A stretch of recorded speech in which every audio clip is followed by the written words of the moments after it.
Praise the lord. దేవుని పరిశుద్ధ నామానికి మహిమ కలుగును గాక. ఈరోజు యేసయ్య మాట, కీర్తనల గ్రంథం 1వ అధ్యాయం 3వ వచనం. తలకాలమందు ఫలమిచ్చు చెట్టు వలె నుండు.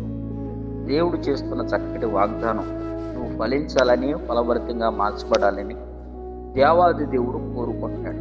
ఎప్పుడు ఫలిస్తావనంటే, దేవుడు ప్రతి ఒక్కరికి ఒక సమయాన్ని అనుగ్రహిస్తాడు. ఆ సమయంలో వారిని ఫలించినట్లుగా నా దేవుడు చేయగలడు. అప్పటి వరకు యేసయ్య మాట ప్రకారంగా, యేసయ్య అడుగుజాడలో నడిపించబడుతూ ఉంటే దేవుడు ఖచ్చితంగా నిన్ను దీవించాలని, ఫలింప చేయాలని దేవాది దేవుడు కోరుకుంటాడు. మనుషులు ఇచ్చే ఆశీర్వాదం ఎలా ఉంటుందంటే, అది కొద్దిసేపు, కొద్ది కాలం. నా దేవుడు కనుక ఆశీర్వదించడం ప్రారంభిస్తే అది ఫలమిచ్చి చెట్టు వలె ఉంటుంది. ఫలములు ఒకటి కాదు, తన కాలమందు ఖచ్చితంగా ఆ చెట్టు చక్కగా ఫలిస్తుంది.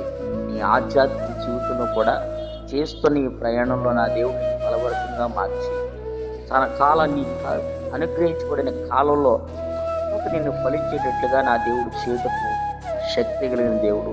ఆ దేవుని కృప నీకు, నీ కుటుంబానికి తోడై నడిపించుగాక. ఆమేన్.